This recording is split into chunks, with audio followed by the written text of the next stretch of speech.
40대 초반의 직장인 수진. 수진은 대학 4년 내내 장학금을 받을 만큼 열심히 공부했고 부모가 바라는 대로 좋은 직장에 취직했지만 남모를 고통에 시달리고 있었다. 연애 한 번 해본 적이 없었고 취미 하나 없이 오직 회사만 다니던 그녀는 갑작스레 공황장애 진단을 받게 된다. 수진에게 처음으로 공황장애 증상이 나타난 건 부산으로 출장을 가던 길에서였다. 기차에 오른 그녀는 갑자기 숨이 가빠졌고 심장이 쿵쾅거렸고 곧 질식할 것 같은 기분을 느꼈다. 도저히 자리에 앉을 수가 없었던 그녀는 있는 힘을 다해 기차 밖으로 나왔다. 가까스로 벤치에 앉으려던 순간 결국 그 자리에서 기절을 하고 만다. 응급실에 실려가 몇 가지 검사를 받았지만 몸에 별다른 이상은 없으니 정기적으로 혈압 체크를 하고 관리를 잘하라는 조언만 듣고 퇴근을 했다. 하지만 문제는 그 이후에 나타났다. 그날 이후 수진은 기차와 지하철을 탈 수 없었다. 시간이 지나면 괜찮아질 줄 알았지만 이내 택시와 버스도 탈 수 없게 됐다. 회사에서 실적이 가장 높은 팀을 이끌어오던 수진은 결국 휴가를 선택하게 된다. 하지만 휴가를 통해서도 도저히 나아질 기미가 안 보이자 수진은 결국 정신과를 찾았고 공황장애 진단을 받게 된다.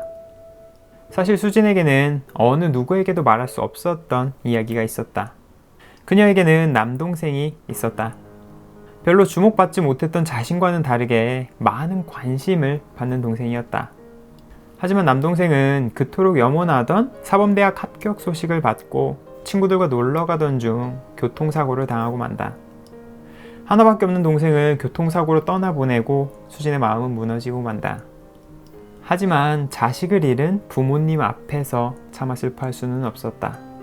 그런 부모님을 돌보느라 정작 자신의 슬픔과 아픔은 헤아릴 여유가 없었다.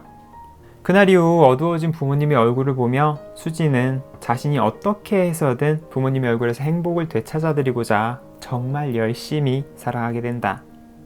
대학 4년 내내 장학금을 받고 대기업에 입사해 첫 월급으로 선물도 사드린다. 하지만 부모님의 얼굴에서는 웃는 모습을 찾아볼 수 없었다. 세상을 떠난 동생의 몫까지 해야 한다는 생각에 죽을 힘을 다해 세상을 살아나가게 된다. 이 이야기는 내 감정을 읽는 시간이라는 책의 실제 상담 사례로 나오는 이야기입니다. 물론 이름이나 직업, 나이는 변경했다고 합니다. 수지는 자신 때문에 동생이 세상을 떠난 것이 아님에도 자신이 동생을 지키지 못했다는 죄책감에 시달리게 됩니다. 부모님의 고통마저도 자기 때문이라고 생각하며 죄책감은 늘어만 갔다고 합니다. 이제 부모님에게는 자신밖에 없으니 자신이 동생 몫까지 다 해야 한다고 생각했고 그런 마음에 오랫동안 짓눌리다 보니 결국 공황장애를 얻게 되었습니다. 공황장애까지는 아니더라도 우리는 이런 죄책감에 시달리는 경우가 참 많습니다. 죄책감에는 내가 무엇을 못했다, 무엇을 잘못했다, 잘하고 싶다, 인정받고 싶다처럼 다양한 욕구가 들어있다고 합니다. 무겁고 오래된 죄책감일수록 그 속은 더 복잡하다고 하는데요. 우리가 이런 죄책감에서 벗어나기 위해서는 죄책감을 똑바로 들여다보며 층층이 쌓인 욕구를 알아차리고 분리해내는 작업이 필요하다고 합니다. 앞에 수진의 이야기처럼 죄책감을 숨기고 피하려고만 하다 보면 죄책감이 더 심해져서 공황장애까지 이를 수 있게 됩니다.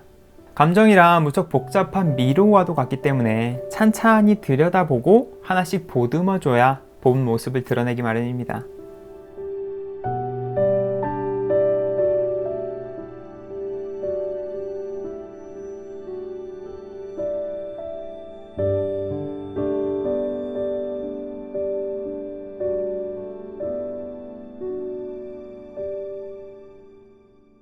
수지는 도저히 이대로는 살아갈 수 없다고 생각해 상담과 약물 치료를 받기 시작했다고 합니다. 이를 통해 자신을 억눌렀던 죄책감에서도 벗어나기 시작했다고 합니다. 수진 씨처럼 공황장애까지는 아니더라도 무언가에 매여 마음이 무거운 상태라면 숨기거나 피하기만 하지 말고 이번 기회에 자신의 무거운 마음을 찬찬히 들여다보고 따뜻하게 보듬어 주는 것은 어떨까요? 이번 영상은 책 내 감정을 읽는 시간을 읽고 제작한 영상입니다.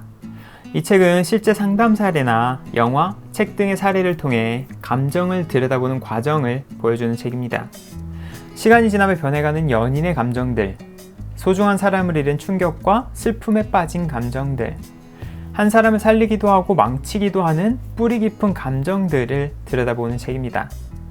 원인은 모르지만 내 감정을 괴롭히는 무언가가 있다면, 원인은 알지만 해결책을 모르겠다면 이 책을 통해 다른 사람들의 다양한 감정을 살펴보는 것도 좋은 기회가 되지 않을까 싶습니다.